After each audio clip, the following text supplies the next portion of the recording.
ভারতের উত্তরপ্রদেশের এক গ্রাম বেলডাঙ্গা। সেখানে বসবাস করে এক কৃষক রামেশ আর তার স্ত্রী সুধা। তাদের ১২ বছরের দাম্পত্য জীবন। কিন্তু তাদের সংসারে একটাই দুঃখ, যে তাদের কোনো সন্তান নেই। সুধা অনেক ডাক্তার, মন্দির, ওঝা সব করেছে, তবুও কিছু হয়নি। সুধার মন সব সময় এগুলো নিয়ে খুব খারাপ থাকে। ধীরে ধীরে গ্রামের মানুষ সুধার দিকে আঙুল তুলতে শুরু করে। বউটা নিশ্চয়ই অপয়া। কত বছর হলো বিয়ে হয়েছে, এখনো বাচ্চার হওয়ার নাম নেই। ঠিকই বলেছ দিদি, নিশ্চয়ই মেয়ের দোষ, না হলে বাচ্চা হবে না কেন?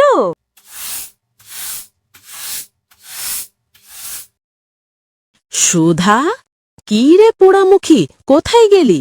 এক কাপ গরম চা নিয়ে আয়, মাথাটা খুব ধরেছে। এক্ষুনি দিচ্ছি মা। মা, এই নিন আপনার চা। চা তো ভালোই বানাস, কিন্তু আমার বংশ তো অন্ধকার হয়ে আছে, সেদিকে কি খেয়াল আছে? হায় রে, আমার আর আমার ছেলের পোড়া কপাল। এখনো একটা নাতির মুখ দেখতে পেলুম নে বাপু। মা, এমন কথা বলবেন না, আমারও খুব কষ্ট হয়। কেন বলবো না? গ্রামের লোকেরা রোজ আমাকে কত কথা বলে, আমি কি উত্তর দেব তাদের? আমি তো সব চেষ্টা করছি, ডাক্তারও দেখাচ্ছি।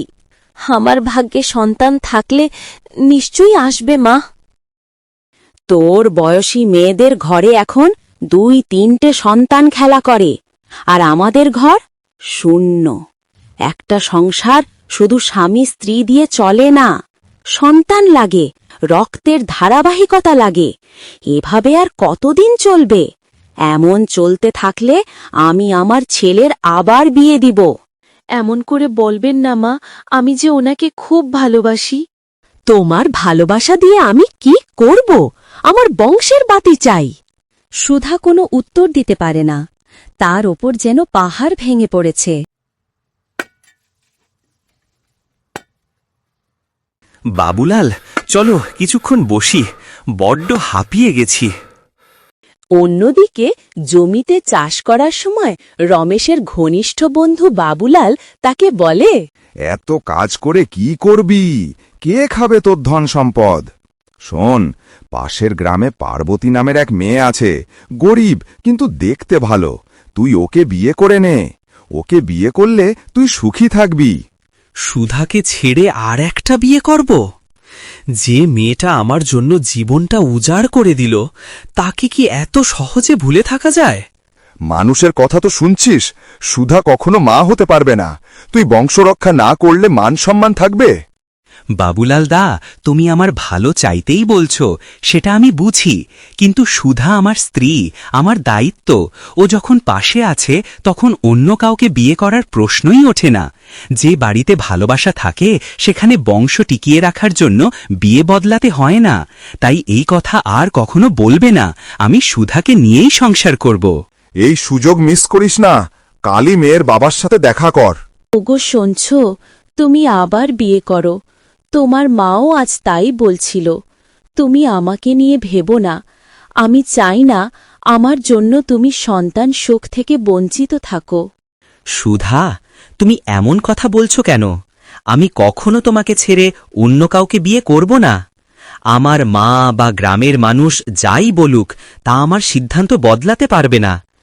সন্তান না থাকা মানেই কি সংসার শেষ? সন্তানের অভাব সংসারে থাকতে পারে, কিন্তু তোমার মতো স্ত্রী সবাই পায় না। তোমার কাছে আমি সত্যিই কৃতজ্ঞ। আমি জানি আমি সন্তান দিতে পারিনি, কিন্তু তোমার মতো মানুষ আমার জীবনের সব কষ্ট মুছে দিয়েছে। তুমি আমার পাশে আছো, এটাই আমার জন্য সবচেয়ে বড় পাওয়া। আমার জন্য আর কিচ্ছু চাই না। কিছুদিন পর সুধার শরীরটা হঠাৎ খুব খারাপ হয়ে যায়। শরীর দুর্বল হয়ে যায়, মাথা ঘোরায়। অবশেষে তারা ডাক্তারকে দেখিয়ে জানতে পারে যে সুধা মা হতে চলেছে। কথা শুনে রমেশ খুব খুশি হয়।